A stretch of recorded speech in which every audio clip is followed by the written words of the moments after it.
Oh my gosh. More. I during COVID, I attended a super bad cast reunion screening, and I was just like, "Oh my gosh, this seeing that movie like four times in the theaters. I was just kind of reminiscing about those times with the actors, even though we were never together. I was just reminiscing of me and my friends going to see Yeah. it, and it was just fun. I think that's another positive that's come out of COVID is all these actors bored and saying, "Hey, let's talk about a movie we did Yep. 10 years ago." Yeah. Yeah. That movie, honestly, I can't. I don't remember a movie being in the theaters where you're laughing from top to bottom. Mm. You know, Mm-hmm. and not just like everybody is laughing from top to bottom. It was, yeah, what a movie. That's how I got one of my jobs at the time was I was getting interviewed, and the boss at the time was just like, "Oh, you worked at a movie theater?" I go, "Oh yeah." "Oh, have you seen Superbad?" And I was like, "Yeah, let's talk about it." And we just talked about Superbad the entire interview, and then he was just like, "Okay, you're hired." Oh wow. All right, all right. So, He must have ended up being a great boss. yeah, he's okay. I don't know. Okay. I I don't was know hopeful anymore. for a second. I was hopeful.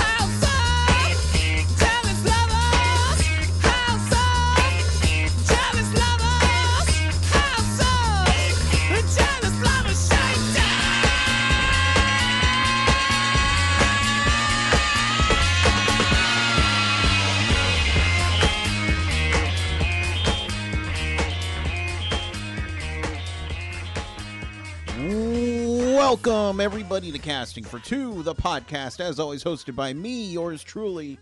Welcome, everybody, to episode number 414. I want to say thank you all for listening. I had an off week last week and wasn't really feeling posting, so I didn't. And it's so weird because I kept thinking, oh man, I need a post, and I just didn't. So, no matter what you're going through, if you need to take some time out for yourself, go right ahead. You have my permission. If you just need to chill and recharge the batteries, I'm not going to say anything. I'm not going to stop you. But I did want to post this episode today. But besides, you know what? Again, I'm sorry I'm jumping around, but message of the podcast: wear a mask, please. I know all the vaccines are going out, and more and more people are signing up for it. Still, that doesn't mean you're not immune. Okay, that just means your body can fight it. So do yourself and everybody else around you a favor: wear a freaking mask and be kind and courteous to others, and show appreciation to your brothers and sisters. All right, done and done. My guest for today is an amazing actor. Ooh, that was a good segue. It wasn't. My bad. You know what? Albert deserves better. And if you're wondering who Albert is, he happens to be the guest of this podcast. That's a better segue. From Canada, everybody knows I love Canada. This is a pro-Canada podcast. Canada always in my heart. Albert Nicholas is here, and we talked a lot about acting, but also writing and just the creative process. And I was so happy to chat with him. And he's such a super cool guy. So if you see him, tell him he's cool on my behalf. I can just do that myself. Don't listen to me. I'm loopy. It's late at night. But let's get into this chat, all right, everybody? So sit back, relax, and Albert, take it away. I'm doing well. How about yourself? I'm doing pretty good. Sunny out here, so can't complain. Where is it? I know it's in Canada, but Oh yeah, is it the Couve? I'm in Vancouver. Yeah, yeah, the place that Yeah. rains all the time. So when it's sunny, everybody goes out. No, I went to school in Victoria, so I'm from the Pacific Northwest in general, so I get it. Oh, is that where are you at right now? So currently I'm in Texas. Oh wow, you guys must be getting heat, right? Does it ever even get cold there? No. Yeah, I shouldn't say it's cold here, but it's been in the 60s, which is unusual. And it's been a little gloomy today, which is nice, but normally I am in shorts and sandals all year long. Ah, that must be nice. I That must hate be. it. I hate it. Do you actually? I legit hate it. I like You seasons. want I'm a to? seasons guy. So wait, so you went to school, what, high school here on the island, Victoria, or I went for to film school in oh, Victoria. film school? Okay, okay. Yeah. Um, I've never really spent that much time on the island, but I'm assuming that the weather's pretty much similar to mainland. Oh yeah. Oh yeah. Right, It's yeah. yeah. So, but have you ever had like some intense winters where it's like minus 20 and the snow is up to your neck? So a couple years ago, I lived in Chicago Oh, during the wow. winter, Yeah, and yeah. yeah, it was intense, but I was obviously, people from Chicago, they get it. Nothing phases them. The roads are always shoveled, and Yeah, the protocol is just down to a T. So I was just, well, if nobody else is freaking out, then I shouldn't freak out. exactly. Yeah, yeah. I feel like the cities that already, that go through that have the infrastructure set up for that. Yeah, yeah. And I'm it originally, was sorry, what were we going to say? no, sorry, no, go on.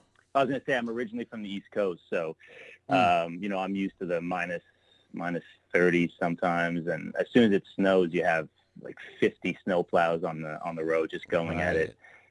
Vancouver's definitely not like that. If it snows here, you've got No. the one city snowplow that tries to do the whole city.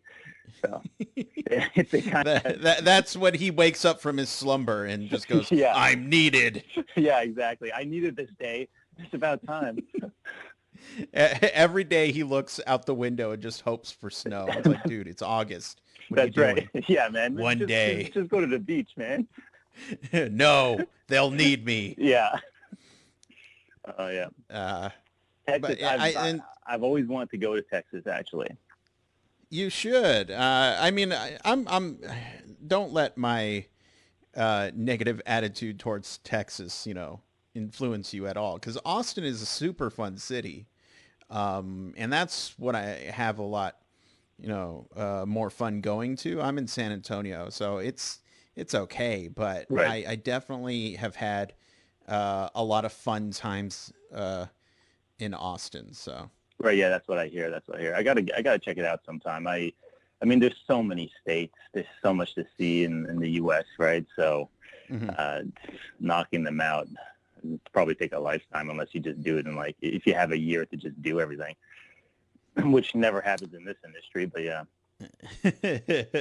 Right, right. Well, and so I mean, I know a lot of people who, when the pandemic hit and it was summertime, I had people that were just like, you know what, we're going on a road trip. Yeah. We're not going to talk to anybody, but we're literally just going to drive and just visit, go to, from one state to another. And I was just, that I get that in some, like, I get, we're going stir crazy. We need to get out and see the world, but it's just, on the other hand, I'm just, okay, what's the point if you don't get out of your car or Yeah. venture? Yeah, I mean, unless you're gonna rent out, a trailer or something and Right. sleep and just kind of camp out everywhere. But I mean, Yeah. I get it. I had the opportunity to maybe go to Italy last year actually, and I highly considered it. But it's just the risk factor, and I was lucky. Mm. I was fortunate enough to be working, so there's also that. And there's I don't know. We can hold out. There's probably another 6 months to 9 months, and things will hopefully get back to some kind of normalcy or something. But Right. and I'm sure once that happens, everybody's going to be jumping on a plane and trying to get to their dream destination. You know what I mean? But Right. yeah, It's so funny to think that we've been in this predicament for almost a year now. I know. I know. It's When you said last year, I was like, oh, you mean like a couple months ago? What are you yeah, talking about? Oh no, it's 2021. Oh, it's crazy. Did you? I mean, when things were happening in March, did you think that we'd still be in for it right now? I don't know. I mean, I'm sure there's some people who, people predict these kind of things. When I heard about it, I everybody was going out trying to get supplies to last a while, and I was kind of thinking to myself, this can't be more than like a couple months, right? Right. And here we are, which is just crazy. The moment there were 2 points where it really hit me. One was how you said when people were just stocking up on goods, because I was just going on through my business. Oh, I need to get some groceries. Let me go. And I was wearing a mask and being cautious. But I remember stopping in, one of the aisles, and it was just completely ramshacked. And I was just, oh no, this is real. Yeah, yeah. And then when everybody said, wait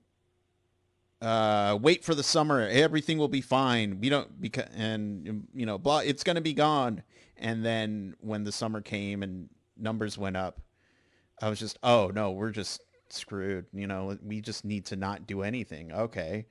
And then everyone was excited because we got numbers down. So we're reopening. Well, obviously we got numbers down because we weren't doing anything. Yeah. So what's the logic there? And then that's when I was just like, you know what? I'm staying in. I don't care.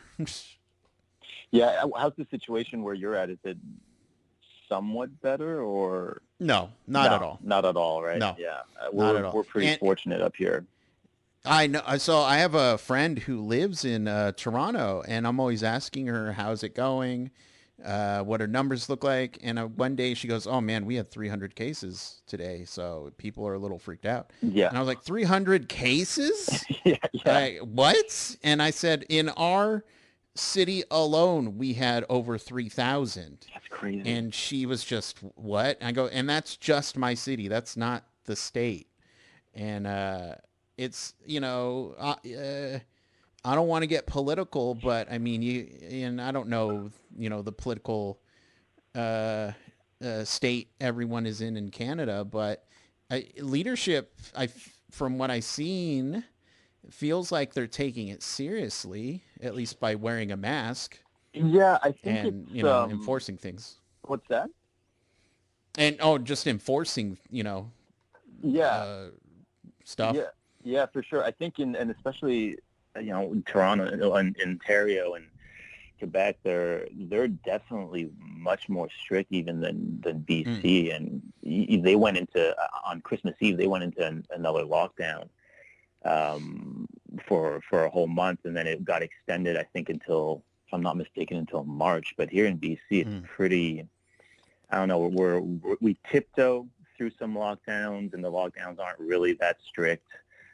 So it kind of falls down to the individual to really just do their part and try to be safe, right? I mean, yeah, and down here, I think people are just so fed up with it that they're just, well, I'm going to go through life, and if I get it, I get it. And it's just such a horrible frame of mind to have. Yeah, for sure. Well, this took a turn already. Yeah. So, no, it's just, whatever. Oh, and but I mean, it does segue into a question I've been asking to a lot of people. Yeah. When the lockdown first happened, did you find yourself, staying, at home? Did you find your creativity going up at all? Yeah, yes and no. It's interesting because I wouldn't consider myself a writer, but I started to just, I started to write, and write with my partner, because we were kind of at a point where creativity in general, I feel, is so difficult in this industry when Right. A big part of it is you mostly auditioning for jobs, and then in between that, on a normal everyday basis, you're kind of just sometimes trying to make a buck just to survive. So to give yourself some time for creativity is just difficult in general. And this lockdown kind of I think that really put into perspective how much time we should be giving ourselves to be creative. And so we started writing and just kind of working on a script, and it gets interesting where we haven't finished it or anything, but it gets interesting because we're not really writers, and we're looking at it from a perspective, like an acting perspective, and then trying to look through the director's lens, and it's kind of opened up our eyes a little bit as to the whole process. And she paints and everything. I think I need to also start maybe painting or I don't know, finding another creative outlet. But during the pandemic, I ended up going back to gaming a little bit, which is, I haven't really played video games in the longest time, and I went back to gaming a little bit, and just and cooking a lot. So I guess that's a form of creativity, right? Yeah. There's nothing wrong with gaming. No, there's nothing wrong with gaming, and I think there was so much going on in the world. I'm not a person who really looks at or focuses on news too much, because I just find that it can get very overwhelming, and it sucks out the energy a little bit, sucks out people's energy a little bit. So there's something about there's something to doing something that kind of can numb out the brain a little bit sometimes. That's very soothing, right?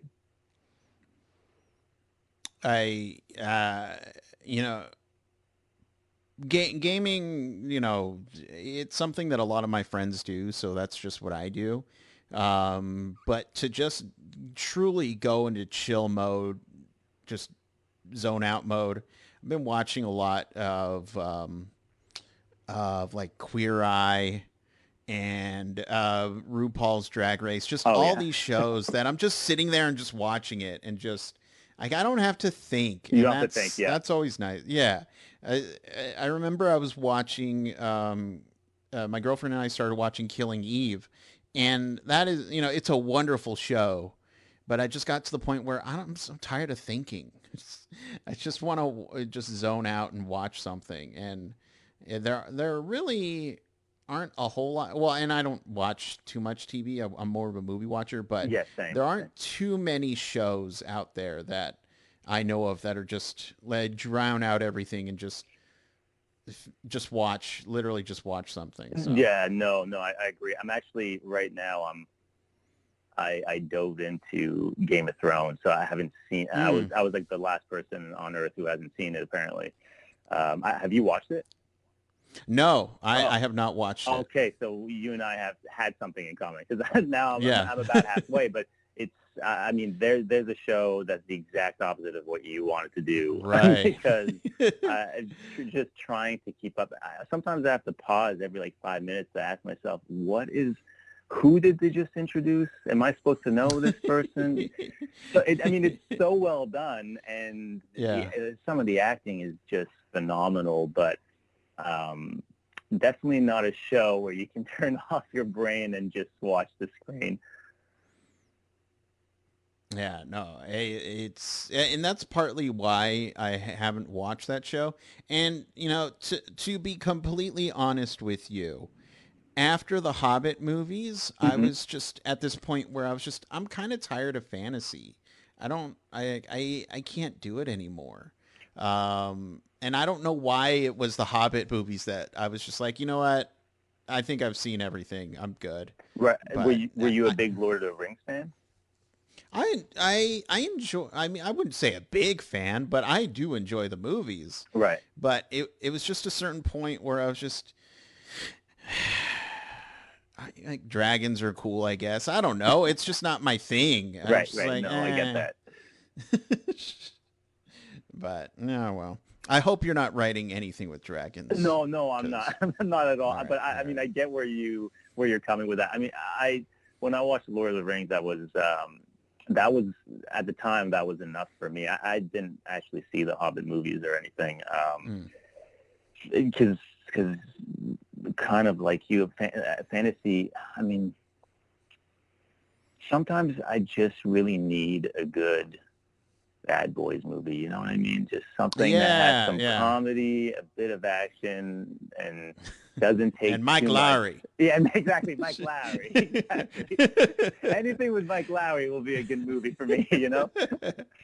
It's Yeah, yeah, no, I totally understand that. Like when I see a good like high school teen comedy, I'm like, yeah, I'm gonna watch this just because for a while my escape was those '90s teen comedy movies that were coming out right, about a guy trying to lose his virginity or right. whatever, and I was just, yeah, let me watch some. I don't care if it's good or not. I'm just gonna watch it because I don't care. Yeah, yeah, yeah. You're super bad. Oh my gosh. Well, I during COVID, I attended a super bad cast reunion screening and I was just like, "Oh my gosh, this seeing that movie like four times in the theaters. I was just kind of reminiscing about those times with the actors even though we were never together. I was just reminiscing of, me and my friends going to see yeah, it and it was just fun. I think that's another positive that's come out of COVID is all these actors bored and saying, "Hey, let's talk about a movie we did yep, 10 years ago." yeah, yeah. That movie, honestly, I can't. I don't remember a movie being in the theaters where you're laughing from top to bottom. Mm. You know, Hmm. and not just like everybody is laughing from top to bottom. It was, yeah, what a movie. That's how I got one of my jobs at the time was I was getting interviewed and the boss at the time was just like, "Oh, you worked at a movie theater?" I go, "Oh yeah." "Oh, have you seen Superbad?" And I was like, "Yeah, let's talk about it." And we just talked about Superbad the entire interview. And then he was just like, "Okay, you're hired." Oh wow, All right, all right. So, he must have ended up being a great boss. yeah, he's okay. I don't know. Oh, okay. I I don't was know hopeful anymore. for a second. I was hopeful. Yeah, yeah. Maybe he should have asked me more questions, or I should have done the same thing. Whatever. But it's okay. You know. Um, but so I'm curious. You said you don't consider yourself a writer, Hmm. which is something that I identify a lot with because I do write stuff because I'm just like, oh, let me get this thought out of my head, and who better to do it than me? Because if I told somebody, I'd probably be like, nah, that's close, but it's not too close enough. What's that process like for you? Writing. Yeah. Um, Do you need to sit in seclusion? Do you need music? Do just I think it depends.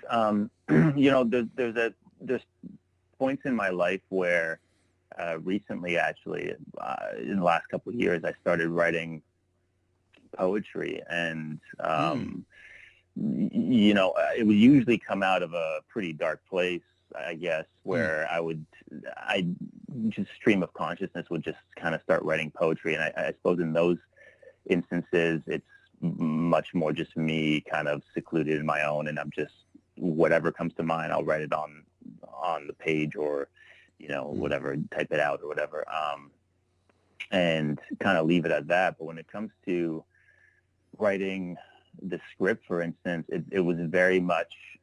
Um, I think it's very much more me and my partner just trying to kind of talk about what a scene could look like and how it would fit mm, in a story, and almost, like I said, very much from the eyes of an actor, how would it play out and how how would it look, and that would in turn um, point to the direction of how to write it.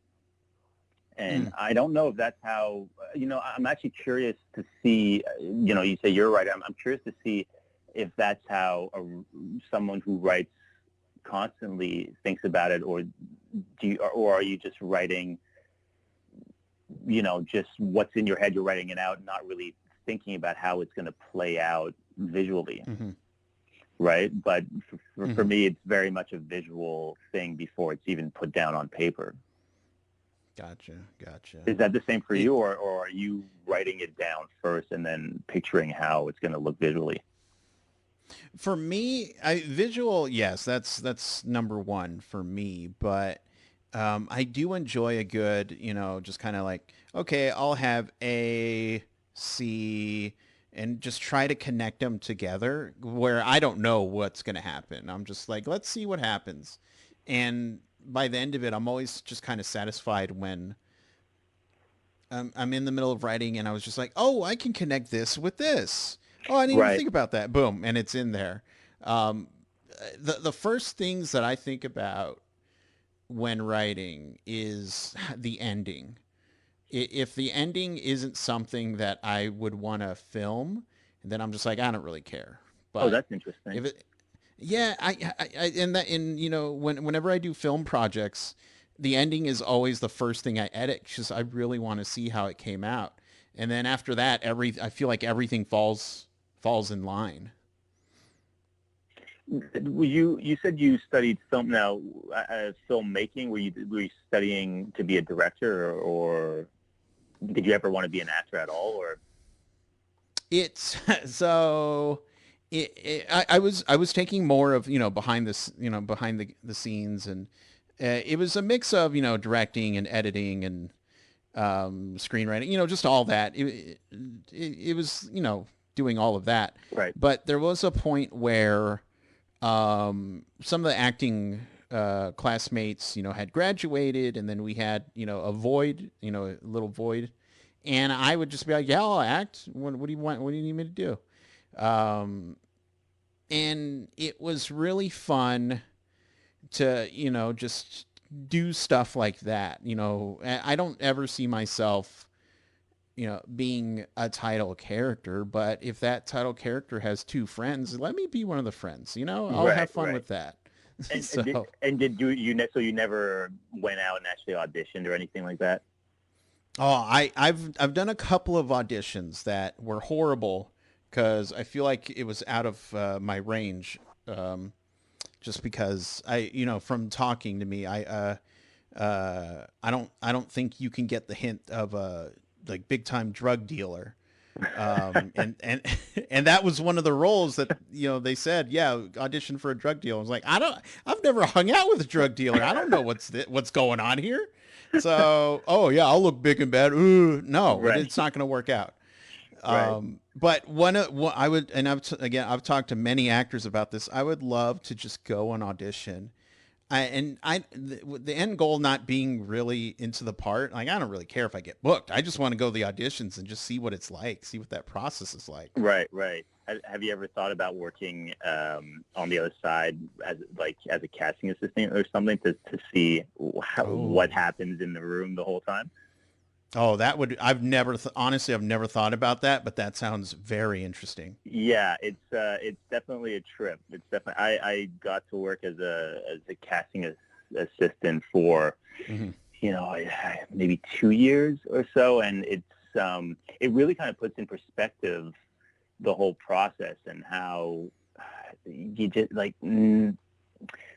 it's not that nothing matters, it's that you really just have to do, as the actor, you really just got to do your thing and then just leave it, because Right. there's just so much that you don't know what's going on in that room, and also you should just not know, and you don't want to know. You just want to kind of move on with your life, and if you're the right person, you're the right person, and if not, it's for a reason, Hmm. you know. Yeah. Yeah. Okay. Okay. When productions start, like really start up a bit, I'll have to get that a shot because I really would love to do that. And so now I'm curious, as working as a in casting and stuff like that. Um, as a person who is an actor and goes out to auditions, are you very critical of the people that are in the casting room? Like if somebody's on their phone, or are you just like, you know what, they're doing their thing, whatever. Oh, you mean if there's But on the other side of the table? You mean? yeah, correct. Yeah, no, I think I think when I first started, and those instances are, I mean, luckily in my career they've been rare where someone's actually what you would think is being rude, right? Because you don't really know what's going on. And I think at the beginning of my career, I would really take it so personally. I would take it so personally. What did I do? And why was I even there then, if that's the case? And are they just trying to waste my time, et cetera? But after working on the other side, you just realize that almost, honestly, nothing is about you. Nothing is about you. So you just have to go, leave it be, let them do their thing, you do your thing, and if it's captivating enough for them to pay attention, then you did your job, or you're just the right person for that role. And if it's not the case, then you can't take it personally. I mean, man, if you took everything like that personally, you just you would quit, I think. I mean, I don't know. Right. It would eat you up alive. I remember in that same drug dealer audition, I remember doing it once, and everybody, not, I say everybody, but probably some people were just like, no, thank you. But then somebody, I guess the casting director, I don't know who it was, said, would you like to do that one more time? And I was like, yeah, sure, why not? And I remember I had this binder with all the lines in it. And, as soon as you're ready. And I was just, you know what? I'm just going to go for it. I don't really give a crap. I took the binder and I threw it on the ground, and everybody jolted up. And I had a hard time trying to hide my smile because I was just like, yes, this is hilarious. I'm just laughing because, if I can do something they weren't expecting, then that's fine with me. Right. I mean, yeah, there's, yeah, I don't know. It's very interesting. I feel like if ever being on the other side is it can be such a blessing actually for many actors, I feel, because there are times where, and that's the thing, is you see a lot of auditions where it's the opposite, right? And then they don't get the people's attention, and you kind of wonder why. Right. But every so often you get those auditions where someone does something and everybody kind of jolts, or everybody kind of grasps their attention. And it's actually quite wonderful to see on the other side as well, because it just shows that you do have some kind of power or some kind of control in what you're doing, right? So, I mean, that's funny though. You probably woke them up, if anything. I definitely saw the cameraman just jolt up, and I was just, that good cameraman. You should be filming right now, not sleeping. Yeah, exactly. First of all, yeah, put one hand on the tripod at all times. Where did you go to school? Come on, no. But I wanted to ask, venturing into writing. Do you think that's going to inform your acting from now on, now that you have this newly discovered emotional place you can go to? Yeah, definitely. I think, because I think getting kind of into the brain of a writer informs how there's so many little pieces I find that writers probably write for the story. And it's funny, right? Because they write it and then they pass it on, unless they're directing, right? But usually they pass it on to a director that's going to read it. And that director will either pick up on all these nuggets of the writer's written, or they'll pick up on some, or whatever. They'll have their own interpretation, and then it comes to us as the actor, and it's the same thing. we end up working with the director to try to just figure out this story that's been written for us. But so it's an interesting thing to kind of dive into the writer's brain to see. It kind of just gives you an insight to maybe a few more nuggets that could be in there that you would normally miss. And that's why I do enjoy when the writers are on set, because if ever you get a chance to speak to them, it brings up that other insight that you may not be fully in touch with, right? Right. So you've worked on shoots where there's just the writer just isn't there? Yeah, it's actually it has happened. It's rare, and I'm not entirely sure why that happens when it does. But it kind of just then falls. You're just working with the director to try to figure it all out. And honestly, in the end, you have to assume that they're all in contact and they're all in conversation about the storyline, right? So you're just trusting that everybody's doing their job as best as they can. But there have been times where I've worked and the writer is on set, and if you get a good conversation going with them, they'll kind of just explain to you where this character came from and what they were thinking, and it just brings a whole different element, because as the actor, you're putting the pieces in your own voice, right? Because you're not you're not that writer. So to get that extra insight can either add on or drastically change what you were thinking about it. I totally get that there are certain situations where, maybe a producer has this idea for a script and hires a writer and he does it, and it's not really the writer's, kind of idea.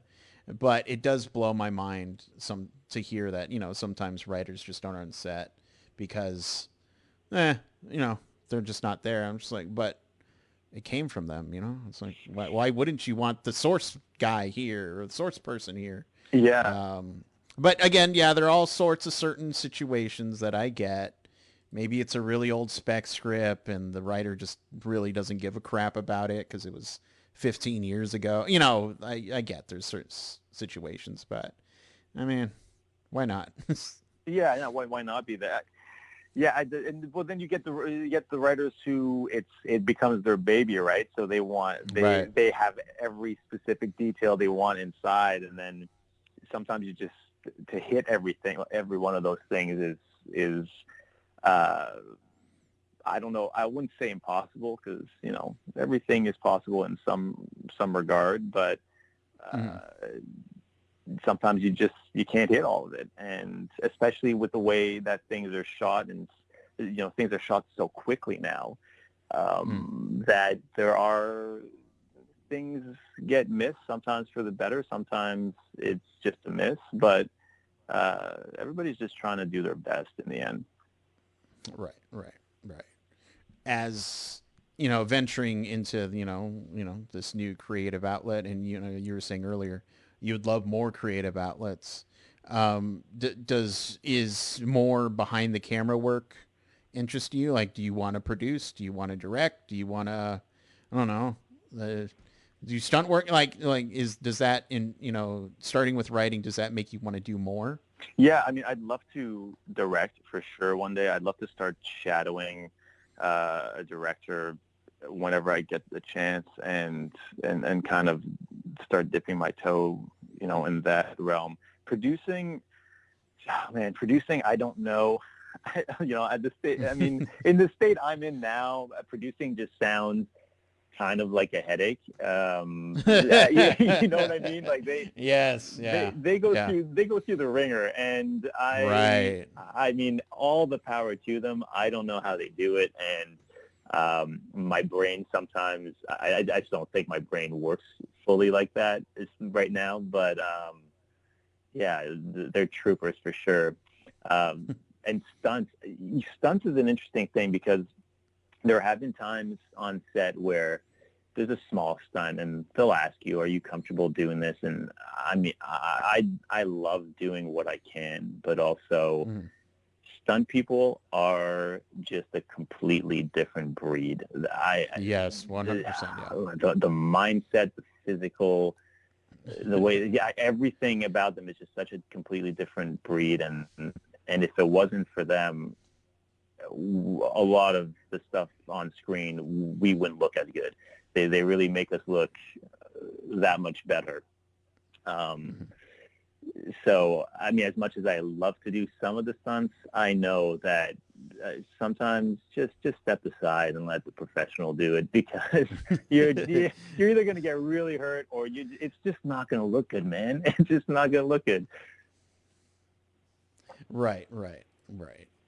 And it's so funny. Like, stunt people, I love watching a stunt man interview, because they're just always like, yeah, I wanted to get hit. I wanted to get beat up. I want to drop. And I'm just, how do you know that growing up that, oh, you know what, one day I do want to get hit by a car? Yeah. Yeah. I'm just like, what? Where do you arrive at that? It's just so, I need a, I've had, I've had like maybe one stunt person, but now that person's a full-fledged actor. But I would love to get a stunt person on the podcast and be like, all right, well, let's talk.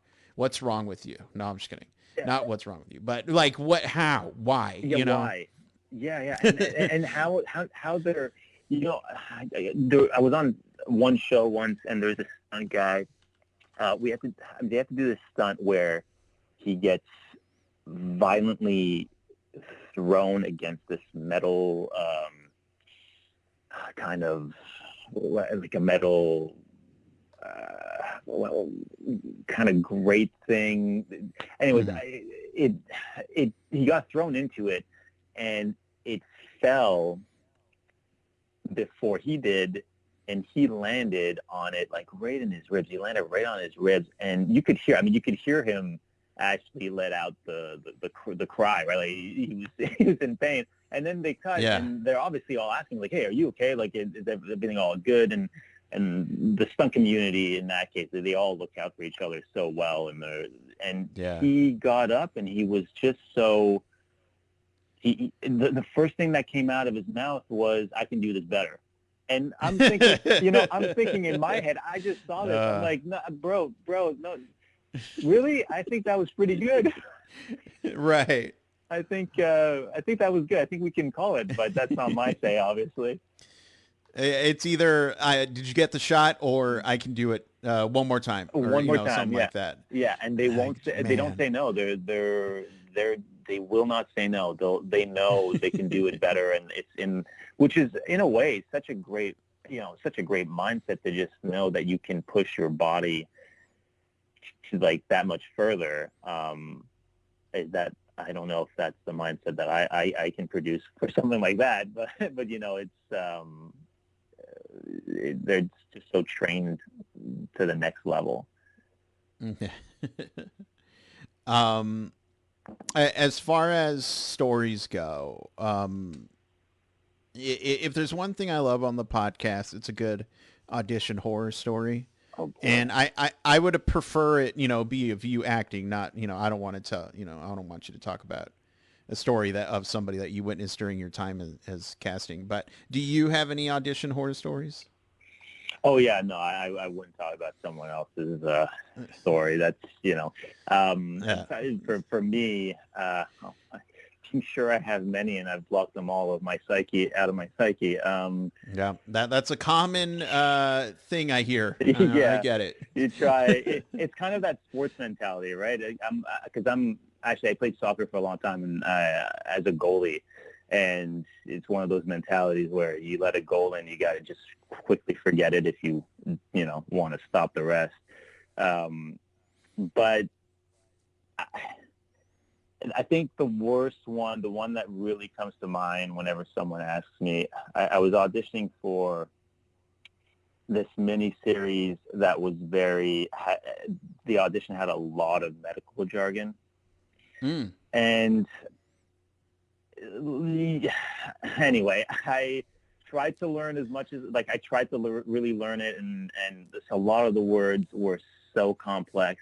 And you know, I'm English isn't my first language, so when in general when I see complex words in a script or something, I have to really look them up, really phonetically sound them out, and get the feel for it, which you can only do so much when you have barely a night to figure that one out.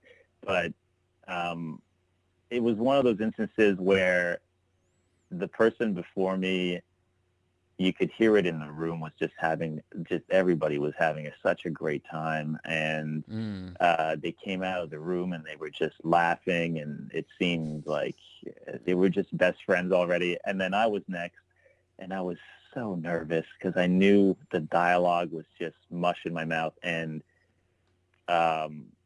you know, go in and say hi, do the scene once, and I could not for the life. I think I said every medical term improperly, to the point, to the point where at the end, usually at least at least someone will say thank you, and you can kind of, like, okay, well, that was terrible, and you can go. But they didn't even say anything. They just stared at me. And actually, halfway through the audition, two of them got on their phones because I think they had checked out, and I just kind of just stood there and didn't know what to do. And finally, the casting director was just like, Albert, and I said, yeah, you can go. And I walked out. So that's probably the one I can think of right off the top of my head, because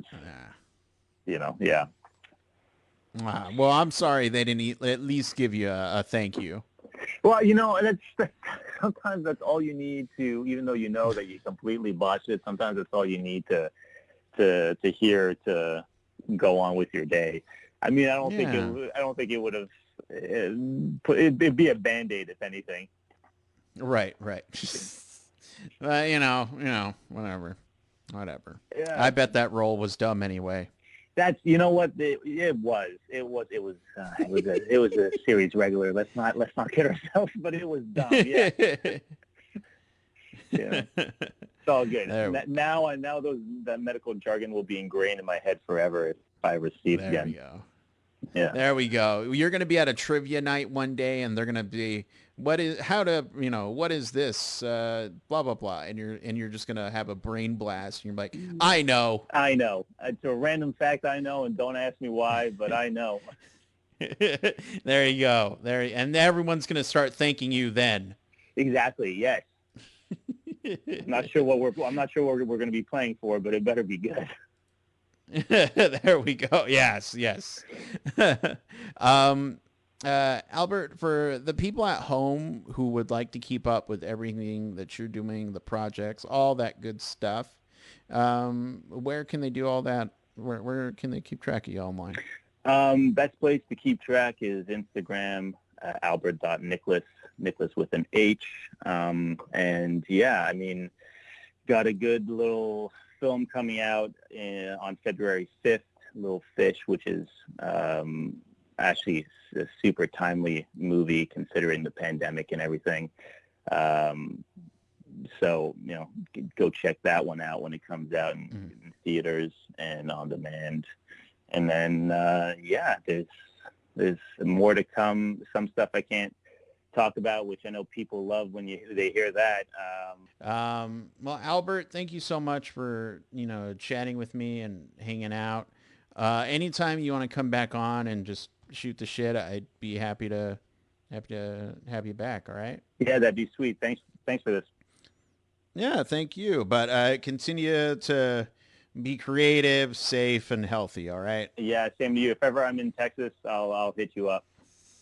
Yes, yeah, we'll hang out in Austin. We'll go to a piano bar. It'll be the time of your life. Yeah, I'm gonna have to go buy some sandals and shorts because it's never that warm here. No, I'm kidding. It does get that warm. Sandals and shorts, and get ready for some humidity. Oh, I love the humidity. It's do you hate it? Oh, really? I hate it. I love it. And Ottawa may be, I'm from Ottawa. It gets really cold, but in the summer it gets super humid. That's kind of my natural habitat. So when it gets a little too dry, I don't know. Dry can get itchy. You know what I mean? Yeah. It's the thing I'll never get about humidity, even though I get it and I've lived in it for a while, is just that I can go outside completely dry and feeling good. The minute I step outside, it's just, ugh, I just feel nasty and bad. And already my day is ruined because I'm just like, bleh, That's fair. I don't want to be here. So That's it's fair. like, whatever. It's, it's not as bad as Florida, but still, it sucks. Yeah, Florida's pretty. I was in Miami last year, and it was the humidity there. You're right. Actually, you get all showered, all ready to go. You're feeling great. You step outside, and you wonder, you know what? Why did I spend that time showering when I could have just gone on with my day? Really. It's like, you know what? This hotel room is actually pretty nice. I think I'm gonna chill in here. Yeah, yeah. I can see the sun from the window. It's pretty good. Yeah. There we go. Looks good. But yes, have a wonderful day. All right, man. Yeah, you too. Take care. Take care. Bye-bye. Bye.